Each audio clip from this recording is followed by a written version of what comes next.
Boa noite, amada igreja. Vamos dar início a mais um culto de doutrina e oração, onde vamos juntos aprender mais um pouco da palavra do Senhor, através da mensagem que espero que Deus irá trazer, e também fazer nossos pedidos de oração e agradecimentos ao nosso Deus pelas bênçãos que Ele tem derramado sobre nossas vidas e por tudo que Ele tem feito até o dia de hoje. Amém, irmãos? Vamos fazer uma oração inicial, pedir à amada igreja que se coloque de pé em reverência ao nosso Deus. Vamos orar ao Senhor, agradecemos a Ele por mais essa oportunidade. Senhor, nosso Deus, nosso Pai, muito obrigado porque o Senhor nos trouxe mais uma vez aqui na tua casa. Aqui, Senhor, estamos reunidos para louvar o teu nome, para bendizer o teu nome, Senhor, e também agradecer ao Senhor por tudo que o Senhor tem feito nas nossas vidas, pelas bênçãos que o Senhor tem derramado, Senhor, pelos livramentos, Senhor, por tudo que o Senhor tem nos livrado no decorrer desse dia, no decorrer dessa semana, Senhor, do perigo, do mal. Senhor, abençoe a cada irmão que está aqui presente, que possamos sair hoje daqui, Senhor, edificados através da tua palavra, Senhor. Que o teu Santo Espírito venha nos dar discernimento para conduzir mais um trabalho teu nessa noite. Assim te pedimos e te agradecemos, no nome santo de Jesus. Amém. Amém. Ainda de pé, irmãos, vamos cantar um cântico Teu Reino.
Teu reino é sempre eterno, que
mais um cântico ousado amor de Deus.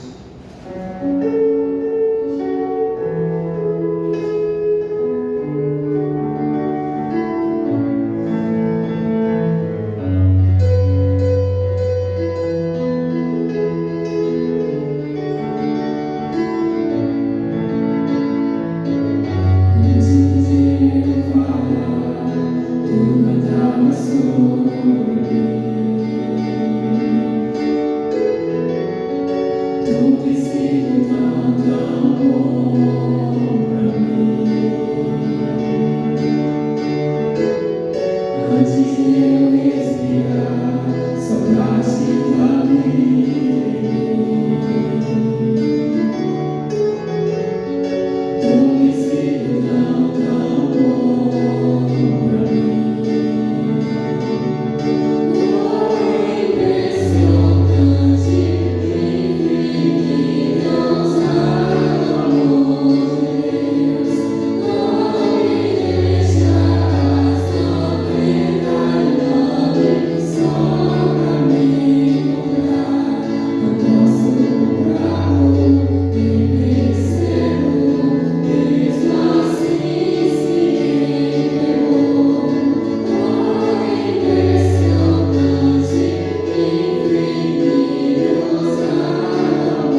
4 e versículo 5. Convido a Maria a ficar de pé e ler essa palavra do Senhor.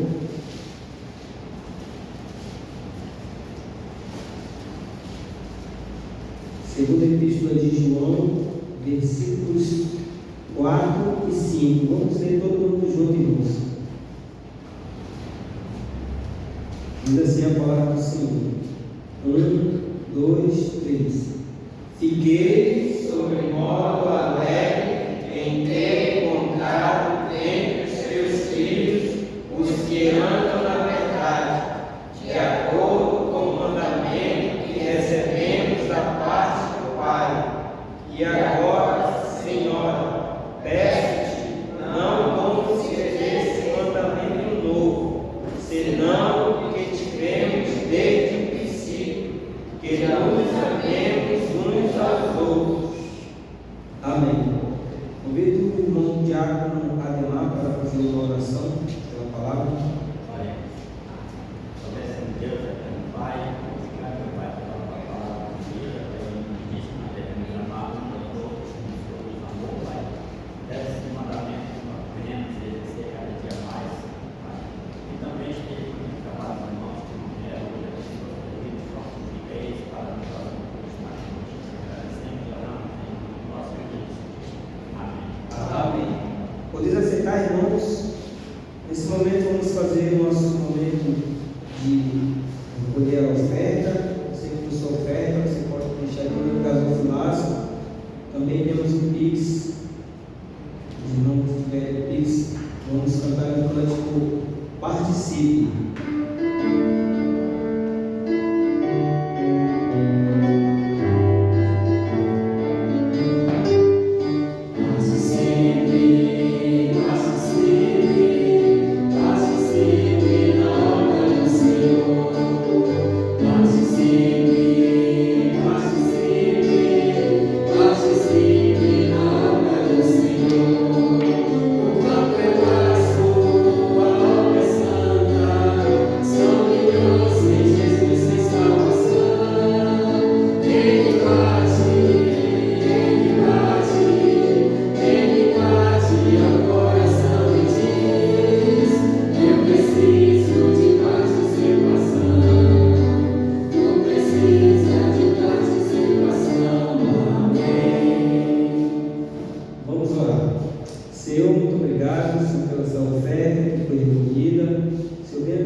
Boa noite a todos, irmãos.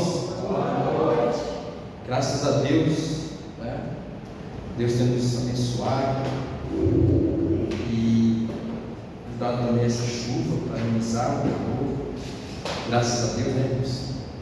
Irmãos, vamos dar continuidade ao nosso estudo da palavra de Deus no livro do Evangelho de João, tá? Estudo do Evangelho de João, tá bom, irmãos? Então, irmãos, nós vamos fazer uma pequena revisão, tá bom? Mas antes nós vamos ler o versículo, nosso versículo-chave está no livro de João, capítulo 20, versículo 31, por favor, irmãos.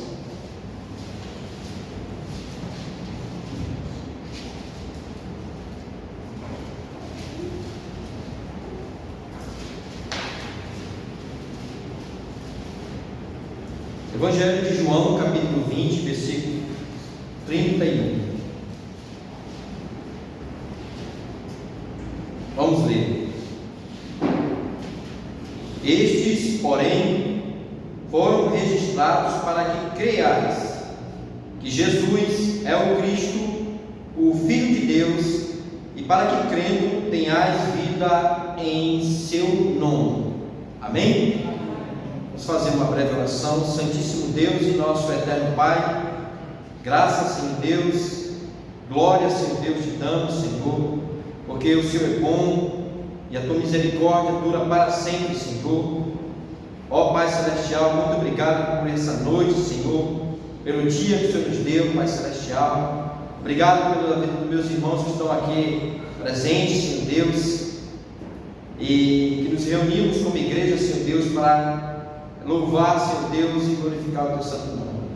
Pai Celestial, pedimos a direção do teu Santo Espírito, Senhor, que é o nosso verdadeiro professor, que ele venha, Senhor Deus, abrir nossa mente, nossos corações, a tua palavra, Senhor, que a tua igreja venha ser edificada esta noite, em nome de Jesus, amém. Amém, irmãos. Irmãos, ainda continuando no estudo sobre o Evangelho de João, nós vamos fazer uma pequena reflexão, uma pequena revisão, tá? Então, o estudo sobre o Evangelho de João, aí nós estamos no propósito do Evangelho que nós lemos no estudo passado. Pode passar aí. As verdades fundamentais, que é Jesus, o Verbo divino. Jesus veio para os seus. Jesus realizou muitos milagres. Jesus ensinou o caminho da salvação. Falamos sobre o autor, que é o próprio apóstolo João, e a data e a obra deste Evangelho.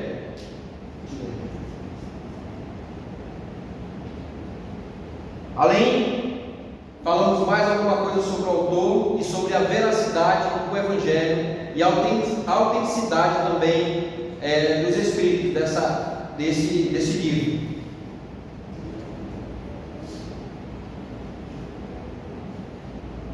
Aí fala sobre a tradição da igreja, que tem como este Evangelho, autêntico, como o Evangelho escrito pelo apóstolo João, o apóstolo do amor.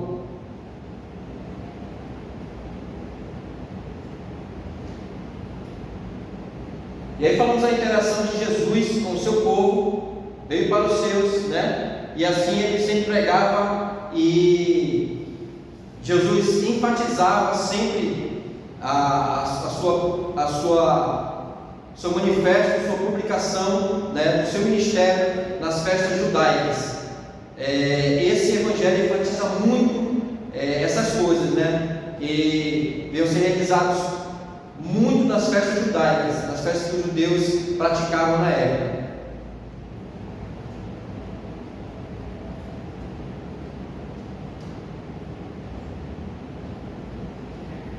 E falamos também sobre os temas contrastantes que existem nesse evangelho que ele dá, que é luz, trevas, cima, baixo, amor, ódio. Então foram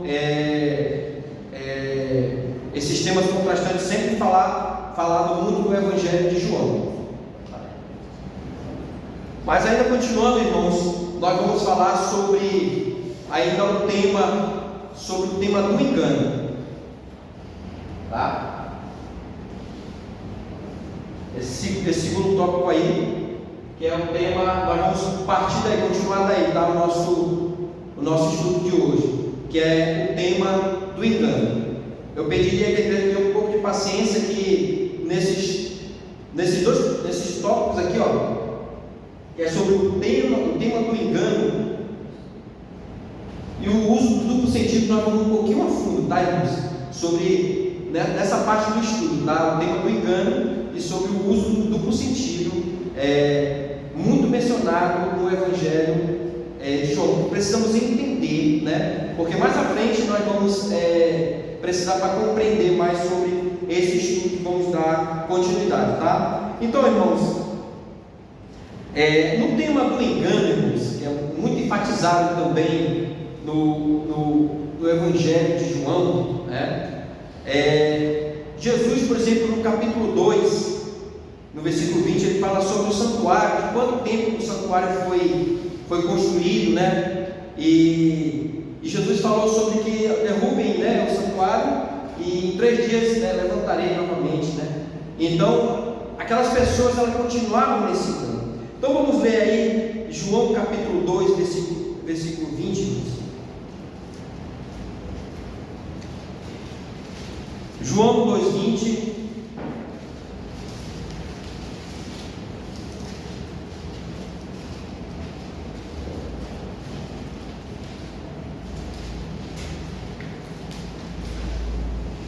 Diz o seguinte: replicaram os judeus: em 46 anos foi edificado este santuário, e tu em 3 dias o levantarás. Assim também como Jesus fez, irmãos, no capítulo 6, versículo 51 a 58, que Jesus falava sobre a sua carne, o seu sangue, né? Jesus, irmãos, ele faz muito nesse sentido, o sentido figurado, né, das coisas. Então, eu gostaria de explicar aos irmãos aqui que Jesus vai falar muito neste evangelho no sentido literal e também no sentido figurado, né? Então, o que é um sentido literal? É o inverso do sentido da metáfora, do sentido figurado, né? O sentido literal. Literal é que produz palavra por palavra, conforme ao próprio e genuíno significado, tá? Então, Jesus em algum momento ele fala literalmente, e em algum momento ele fala no sentido de metáfora, no sentido figurado, tá? Então, os judeus eles não compreendiam muito isso, e os que seguiram a Cristo, continuaram seguindo a Cristo, aos poucos foram vendo toda a verdade de Cristo. Mas aqueles que continuavam no engano aqueles que rejeitavam a Cristo, né? Então, metáfora é o tipo de linguagem figurada que usa de comparação para expressar uma verdade. Então, Jesus usava muita metáfora, por exemplo, comer de sua carne e beber de seu sangue, mas isso não era no sentido literal, né? Mas sim no sentido de uma metáfora, usada para que ela venha expressar uma verdade, né? Então, nós vamos ver aqui em nota, neste estudo, que Jesus usou muitas vezes isso. Então, para que os irmãos estejam atentos e venham compreender, né, vista a profundidade do estudo, tá, irmãos? Olha só, no 2,20 ele diz o seguinte: ele fala desse templo, né, a ser derrubado. Ele diz assim: em 46 anos foi edificado este santuário, e tu em 3 dias levantarás. Os judeus não compreenderam a afirmação de Jesus, que tinha mais de um significado. Esse equívoco inicial são comuns no Evangelho segundo João, né? Aqueles que o receberam, por exemplo, também no capítulo 1, versículo 12, né? E também no capítulo 3, versículo 4, né? Que Jesus também faz menção, e também faz no 3:4, ele faz também essa metáfora, usa de metáfora também em João 3:4, assim também como em João, vamos ver aqui, em João também 6:52.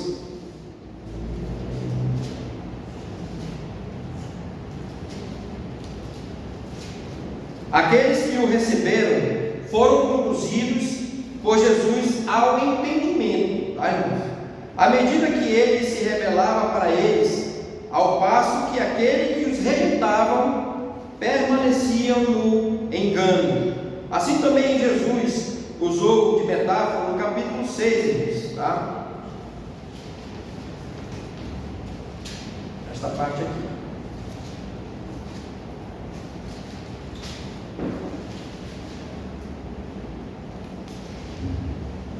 João capítulo 6, 51 e 58, vamos ler aqui. Aí Jesus fala sobre a carne e o seu sangue, usando de uma forma de metáfora. Eu sou o pão vivo que desceu do céu. Se alguém dele comer, viverá eternamente. E o pão que eu darei pela vida do mundo é a minha carne. Disputavam, pois, os judeus entre si, dizendo: como pode este dar-nos comer a sua própria carne? E respondeu Jesus: em verdade vos digo, se não comerdes a carne do Filho do Homem e não beberdes o seu sangue, não tendes vida em vós mesmos. Quem comer a minha carne e beber o meu sangue tem a vida eterna, e eu ressuscitarei no último dia. Pois a minha carne é a verdadeira comida, e o meu sangue a verdadeira bebida. Quem comer a minha carne e beber o meu sangue permanece em mim, e eu nele. Assim como o Pai que vive me enviou, e igualmente eu vivo pelo Pai. Também quem de mim se alimenta, por mim viverá. Este é o pão que desceu do céu, em nada semelhante àquele que os vossos pais comeram e contudo morreram. Quem comer este pão viverá eternamente. Então, essas palavras, até nós mesmos lendo, é muito forte, não é verdade? Se em gente em nós já causa um impacto, né? Se bem que nós já sabemos o que significa essa carne e o sangue de Cristo, né? O comer e o beber, que dirá naquelas pessoas que não conheciam a Jesus a respeito do seu ministério, que ele não tinha o entendimento do Espírito Santo. Então eles ficavam escandalizados com aquilo que Cristo falava, né? Vamos ver aqui.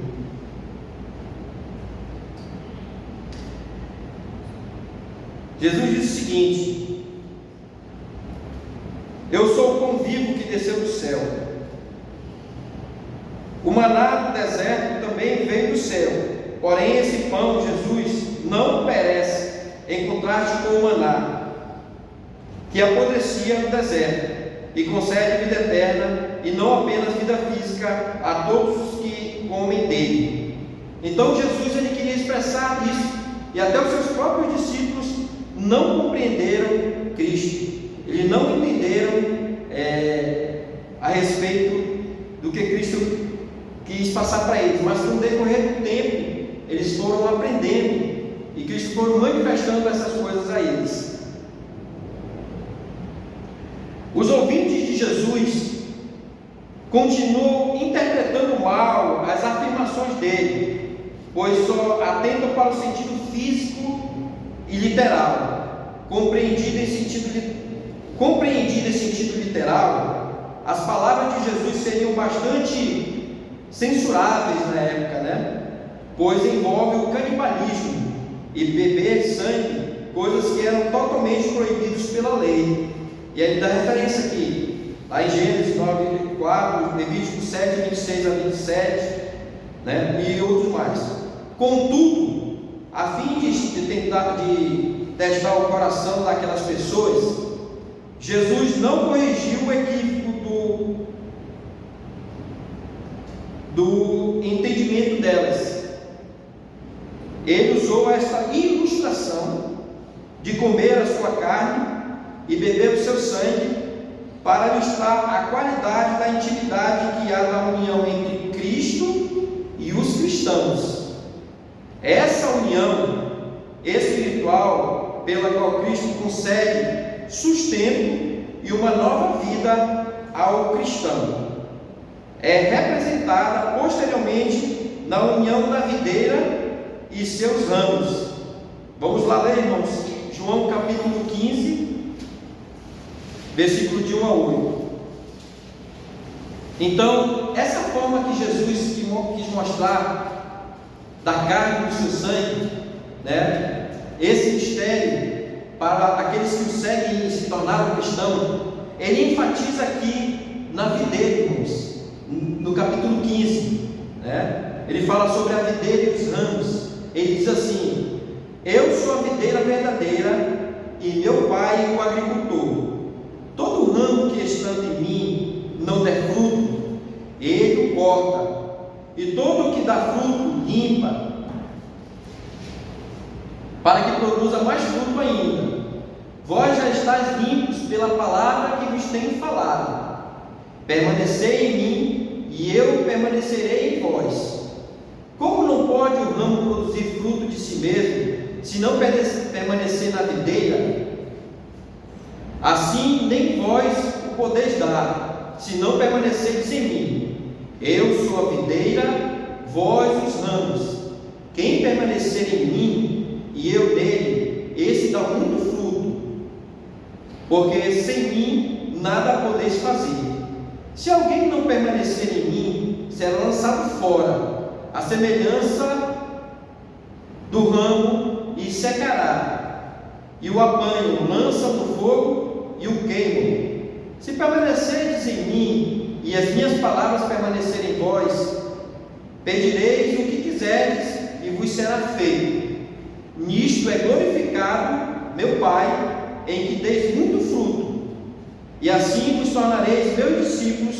Como o Pai me amou, também eu vos amei. Permanecei no meu amor. Amém, irmãos? Até aí. Então, irmãos, isso enfatiza a qualidade de intimidade que existe Cristo e os seus seguidores. Ok, irmãos? Vamos continuar aqui. Algumas vezes é chamada de união mística, tá? Essa união entre Cristo e os seus seguidores, pois a sua natureza transcende a nossa compreensão e envolve uma identificação que ultrapassa a união entre o marido e a esposa. Efésios 5:32 está falando sobre o marido e a esposa, assim como Cristo e a sua própria igreja. Compreenderam, irmãos? Dessa união procedem todos os benefícios da salvação que são expressos na fórmula em Cristo. Assim em Gálatas 2:20. Vamos ler, irmãos, Gálatas 2:20, por favor.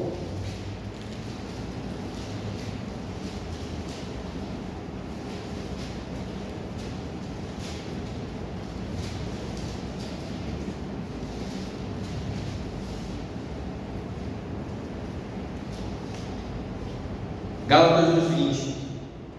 Logo, já não sou eu quem vive, mas Cristo vive em mim. E esse viver que agora tenho na carne, vivo pela fé no Filho de Deus, que me amou e a si mesmo se entregou por mim.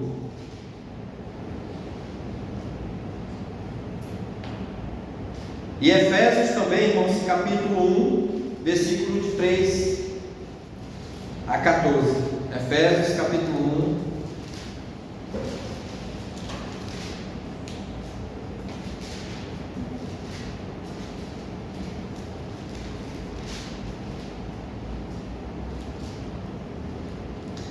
Bendito Deus, o Pai de nosso Senhor Jesus Cristo, que nos tem abençoado com toda sorte de bênçãos espirituais nas regiões celestiais em Cristo, assim como nos escolheu nele antes da fundação do mundo, para sermos santos e irrepreensíveis perante ele, e em amor nos predestinou para ele, para a adoção de filhos por meio de Jesus Cristo, segundo o beneplácito de sua vontade, para louvor da glória de sua graça, que ele nos concedeu gratuitamente no amado, no qual temos a redenção pelo seu sangue, a remissão dos pecados, segundo a riqueza de sua graça, que Deus derramou abundantemente sobre nós, em toda a sabedoria e prudência, desvendando-nos o mistério da sua vontade, segundo o seu beneplácito, que propusera em Cristo, de fazer convergir nele, na dispensação da plenitude dos tempos,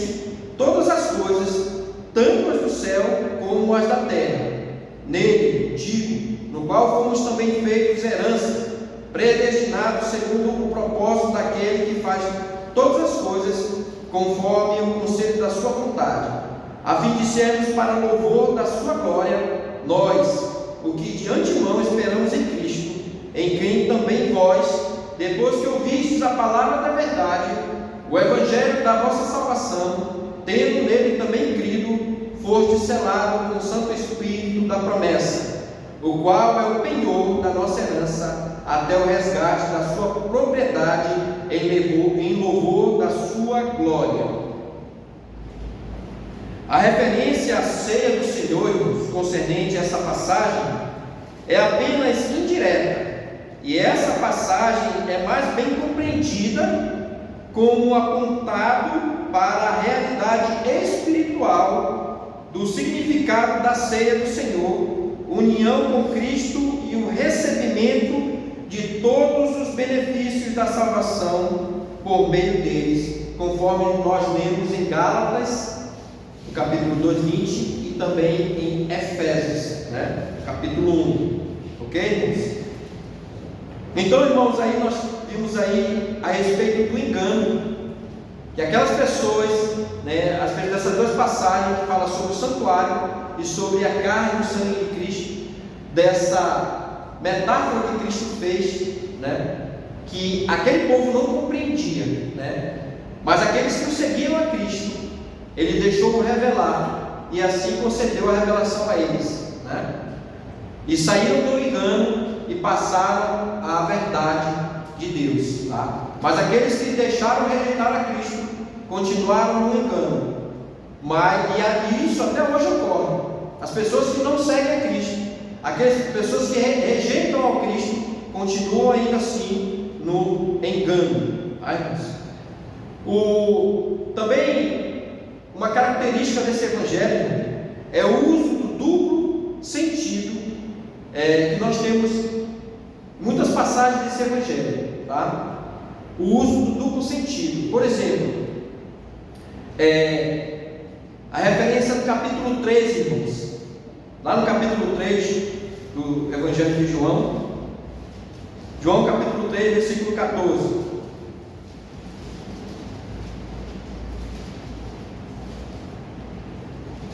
Aí nós vamos ver o uso do duplo sentido no Evangelho de João. E do modo por que Moisés levantou a serpente no deserto, assim importa que o Filho do Homem seja levantado. E aí nós vemos mais uma vez a respeito do duplo sentido, assim também como ele faz esse uso no capítulo 6, versículo 62, que fala sobre o Filho do Homem que desceu do céu, e subirá também aos céus. Vamos ler aqui João capítulo, vamos ver aqui a respeito dessa nota aqui, irmãos.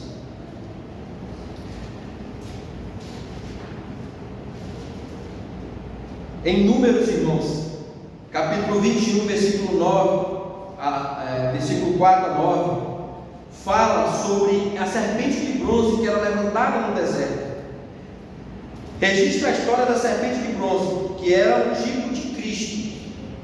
Do mesmo modo que os israelitas foram salvos das serpentes abrasadoras ao fixarem os olhos na serpente de bronze pendurada sobre uma haste, assim também somos salvos do julgamento eterno ao olhar para Cristo, que foi levantado. Importa e seja levantado. Levantar é o termo-chave, irmãos. Então essa palavra levantar é o termo-chave, neste evangelho.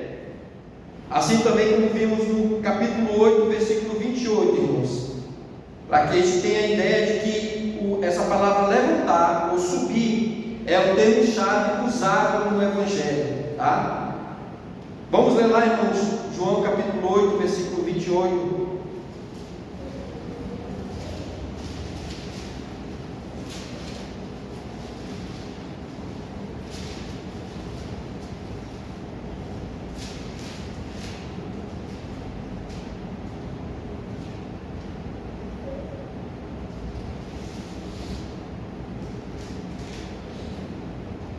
Disse-lhe, pois, Jesus: quando levantardes o Filho do Homem, então sabereis que eu sou, e que nada faço por mim mesmo, mas falo como o Pai me ensinou. Então Jesus aqui também, mais uma vez, ele usa essa palavra levantar, né? Nesse versículo. E aí ele faz o uso, na primeira parte que nós vemos lá, ele faz o uso do duplo sentido dessa palavra, tanto para levantar no madeiro, como levantar para a sua própria glória, tá?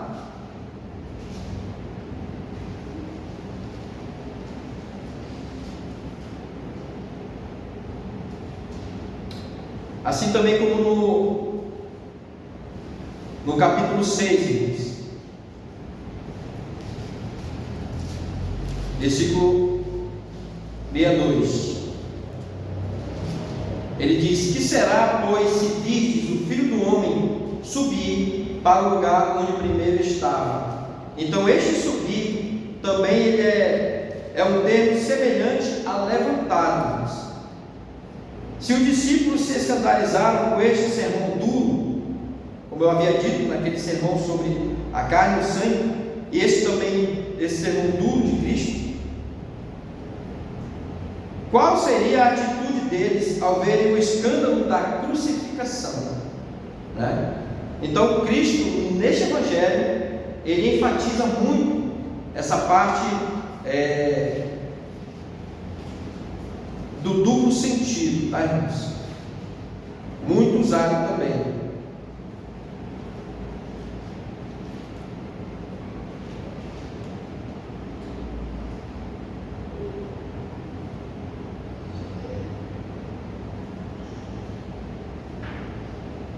Levantar é um termo-chave neste Evangelho, como a gente já lido, que transmite duplo significado de crucificação e exaltação. O Evangelho segundo João considera a morte de Jesus na cruz, bem como a sua ressurreição e a sua glorificação, como aspectos de um único acontecimento que revela a glória de Deus. A palavra importa aponta para o propósito soberano de Deus, pois até mesmo a crucificação foi parte do plano eterno de Deus para salvar os eleitos, como está em Atos capítulo 4, versículo 27 a 28. Vamos ler lá, irmãos? Atos capítulo 4, versículo 27 e 28.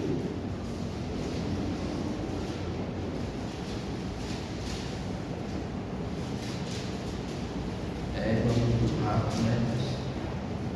Nessa forma. Diz assim: porque verdadeiramente se ajuntaram nessa cidade contra o teu santo servo Jesus, a qual ungiste.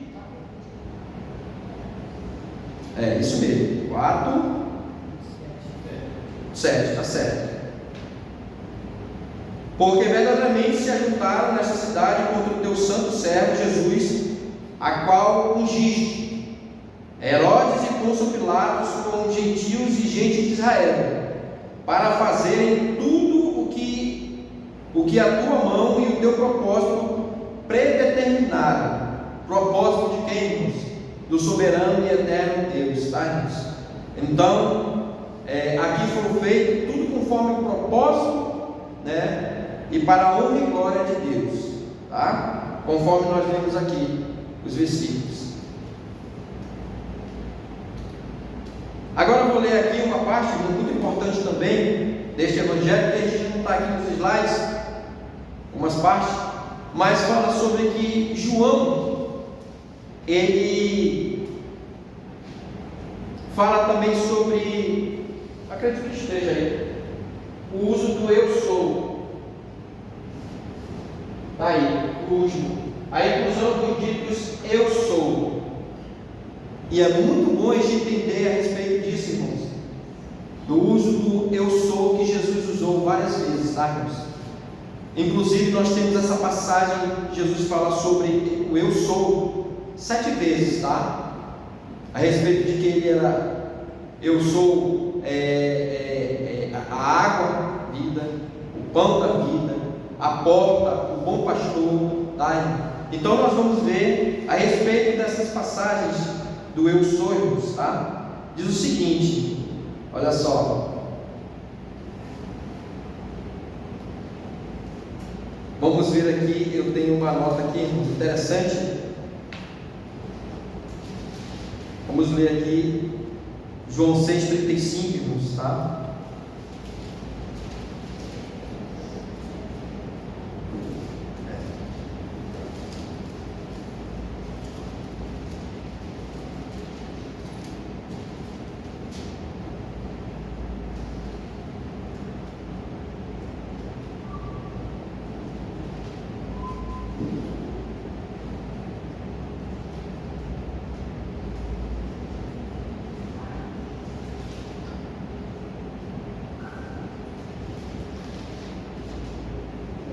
A vista já não ajuda muito.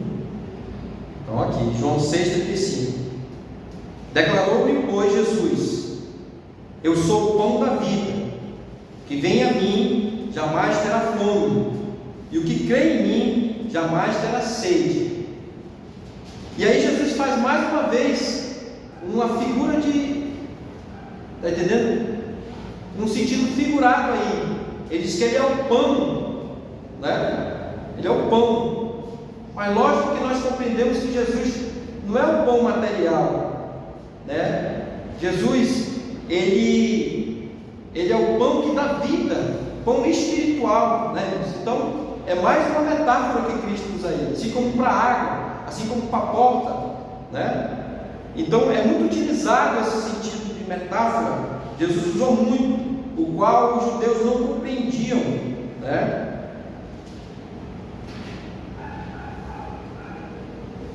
Essa afirmação, eu sou, é a primeira de uma série de 7 que ocorre neste Evangelho. Vamos para João 8,12, irmãos.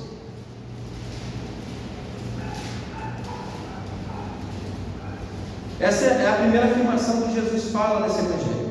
Esse Evangelho de João, ele tem essas características, tá? Características sobre o eu sou, que Jesus falou várias vezes. De novo lhe falava de Jesus, dizendo: eu sou a luz do mundo.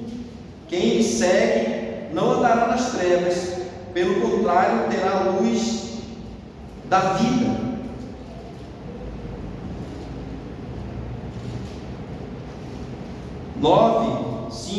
João capítulo 9, versículo 5. Mais uma vez, Jesus fala sobre a luz do mundo. Enquanto eu estou no mundo, sou a luz do mundo, disse o Senhor. João capítulo 10, versículo 7.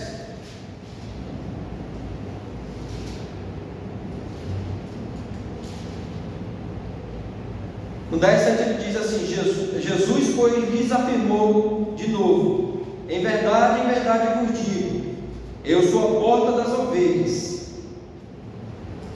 No versículo 9 ele diz, ainda no 7: eu sou a porta, se alguém entrar por mim será salvo, entrará e sairá e achará pastagem. No versículo 11 ele diz assim também, aí Jesus já falou sobre a luz. Ele era a luz, e Jesus já falou sobre que ele era a porta, e agora Jesus vai falar que ele era o bom pastor. Ele diz: eu sou o bom pastor dá a vida pelas suas ovelhas. No versículo 14 ele diz assim: eu sou o bom pastor, conheço as minhas ovelhas, e elas me conhecem a mim. Então aí já temos a afirmação de que Jesus era a luz, Jesus era a porta, e Jesus era o bom pastor.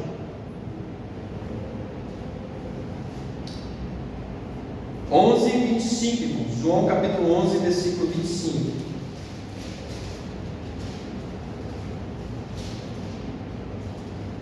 Disse-lhe Jesus: eu sou a ressurreição e a vida. Quem crê em mim, ainda que morra, viverá. E aí Cristo agora fala da ressurreição e a vida. 14,6, Jesus também lhe afirma: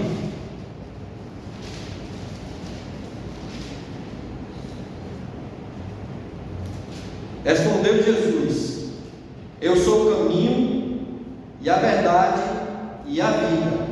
Ninguém veio ao Pai senão por mim. Mais uma afirmação de Jesus.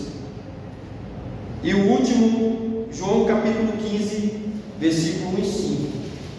Ele diz: eu sou a videira verdadeira e o meu Pai é o agricultor. No versículo 5 ele diz: eu sou a videira, vós os ramos. Quem permanece em mim e eu nele, esse dá muito fruto, porque em mim nada podeis fazer. Então, os irmãos que estão estudando aí para o desafio bíblico, tá? Guardem aí, tá? Jesus menciona, ele fala 7 vezes o eu sou, tá? Então ele fala aquele, vamos lá, irmãos, ele é a pão da vida, a luz do mundo, ele é a porta. Jesus, ele é o bom pastor. Jesus, o quinto, ressurreição e a vida. O sexto, caminho, a verdade e a vida, né? E o sétimo, ele é a videira, né? E o Pai é o agricultor. Então Jesus pronuncia esses várias vezes sobre o eu sou, né? Inclusive em João, ele fala a afirmação crucial, em João capítulo 8, versículo 58, ele faz uma afirmação crucial que ele diz assim: respondeu Jesus: em verdade vos digo, antes que Abraão existisse, eu sou. Né? Então pegaram em pedras para atirarem nele, mas Jesus se ocultou e saiu do templo. E interessante, irmãos, que hoje existem seitas que os próprios fariseus são mais entendedores do que eles, porque eles entenderam que Cristo se posicionou como Deus, um filho de Deus, se igualou a Deus, mas essas seitas não acreditam que Jesus, ele é Deus. Interessante isso, né? Mas os fariseus, e a gente tem várias passagens no livro de João, que eles compreenderam que Jesus, ele era o filho de Deus e ele era Deus. Tanto é que pegaram pedras para apedrejar, dizendo que isso era uma blasfêmia. Mas somos sabedores que Cristo, ele é Deus junto com o Pai e o Espírito Santo. Amém, irmãos? Então, irmãos, hoje eu não trouxe as nossas perguntas, acabei esquecendo, né? Mas eu vou, irmãos, ainda dar continuidade a mais um ponto aqui. Olha, irmãos, Jesus, ele salienta de várias maneiras a realidade e a importância do pecado, porém destaca especialmente a nossa total dependência de Deus para a salvação. Assim como o nosso nascimento físico não foi resultado do nosso próprio esforço ou vontade, do mesmo modo devemos o nosso nascimento espiritual à vontade de Deus e ao poder do seu Santo Espírito. Irmãos, uma das coisas que o Evangelho de João lhe salienta é a salvação soberana de Deus. Toda a salvação, todo o processo de salvação está em Deus, não está em nós. Homens e mulheres não podem ir a Cristo se o Pai não der. Pecadores não têm condições de ir para obter salvação, de ir a Cristo, a menos que sejam levados pelo Pai. Vamos lá ler João capítulo 6, versículo 44, irmãos.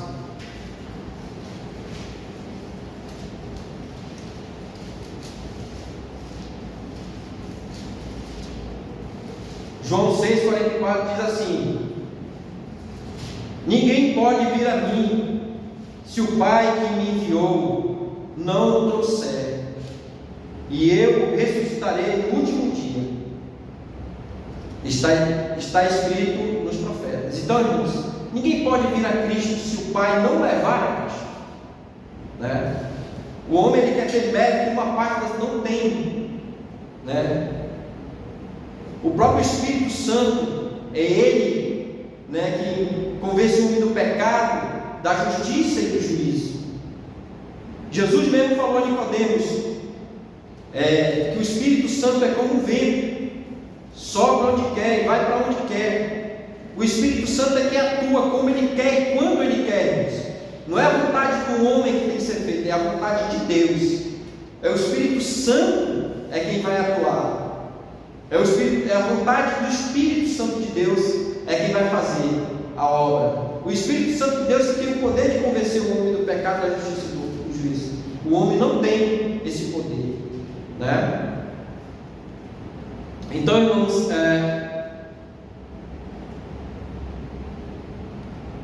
mas, contudo, uma vez conduzidas a Jesus, essas pessoas, elas têm a vida eterna, não entram em juízo. João 5,24, tá?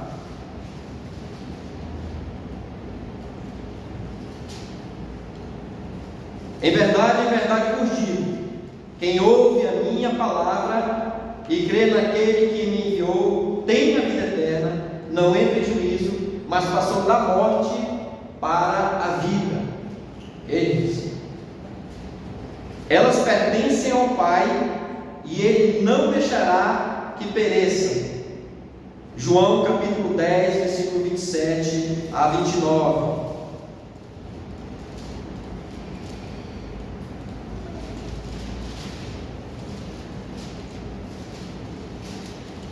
Diz assim: as minhas ovelhas ouvem a minha voz, e eu as conheço, e elas me seguem. Eu lhes dou a vida eterna, jamais perecerão, e ninguém as arrebatará da minha mão.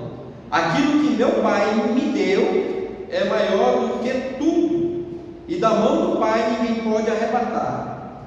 Eu e o Pai somos um. Então Cristo diz, a Bíblia diz, que o Pai é quem traz essas pessoas ao Filho, e ninguém pode tirar da mão do Pai.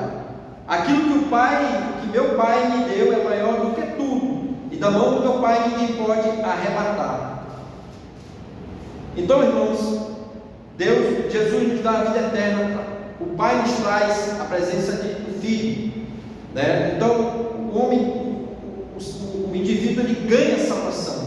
A partir daí ele passa a ser filho de Deus, e jamais ninguém, nada pode arrebatar da mão de Deus, tá, irmãos? Então a gente fica com essa primeira parte aqui, irmãos, tá? Essa parte aqui, e eu vou fazer algumas aplicações, irmãos, tá? Algumas aplicações. Olha, irmãos, a primeira aplicação que eu vou fazer, que eu pergunto a você, é se você já recebeu a Cristo. Muitos ainda não receberam a Cristo. O próprio povo de Jesus não receberam. A Bíblia diz que ele veio para os seus, mas os seus o rejeitaram. Mas a Bíblia diz que a todos quanto receberam, deu-lhes o poder de serem feitos filhos de Deus, a saber, os que creem no seu nome, no nome de Jesus. Você já recebeu a Cristo como seu único e suficiente Salvador? Você agora tem a certeza da sua salvação em Cristo? Uma outra aplicação que eu gostaria de falar à igreja é onde nós estamos andando. O Evangelho de João fala esse contraste entre luz e as trevas, né? Será que nós estamos andando mais na luz? Será que estamos buscando as trevas? Quando se busca as trevas é porque você quer fazer algo que ninguém quer ver. Mas quando se busca a luz, a sua vida é clara e todos sabem, né, o que você tem feito. A Bíblia diz que Jesus, Ele é a luz do mundo. Jesus, Ele é a luz a todo homem que vem a este mundo. Mas o mundo preferiu as trevas do que a luz. Nós, Igreja de Cristo, você, Você que está ouvindo essa mensagem, você tem andado nas trevas ou você tem andado na luz? Você tem buscado andar nos caminhos retos do Senhor, ou você tem andado nos caminhos, nos pedregulhos dessa vida, sem luz, sem caminho, andando em trevas? Algo que a gente tem que refletir, que esse Evangelho nos traz essa reflexão. O terceiro ponto é que se o nosso coração, como Jesus fez essa separação, amor e ódio, ele fala, o nosso coração, ele está cheio de amor ou ele está cheio de ódio? Quando nós estudamos no estudo passado aqui, irmãos, a gente viu que Jesus falou que sobre o amor, e o amor é que todos conhecerão que vós serão meus discípulos se vos amardes uns aos outros. Amar pessoas que a gente não conhecia, mas a gente passou a conhecer como irmãos em Cristo Jesus. É o amor verdadeiro, o amor incondicional. Nosso coração está cheio de amor ou está cheio de ódio? Está carregado de que o nosso coração? Do que nós estamos carregando o nosso amor, o nosso coração? Será que nós temos depositado em nosso coração o que? Vários ressentimentos, vários sentimentos, mágoa, rancor, ódio, inveja? Ou nós temos carregado nosso amor, o nosso coração com amor? Tá? Então deixa essas 3 aplicações aqui a nós, igreja, e nossos ouvintes de hoje, tá? E agora eu passo a palavra ao nosso dirigente, por favor. Então, nosso diácono irmão Von. Amém.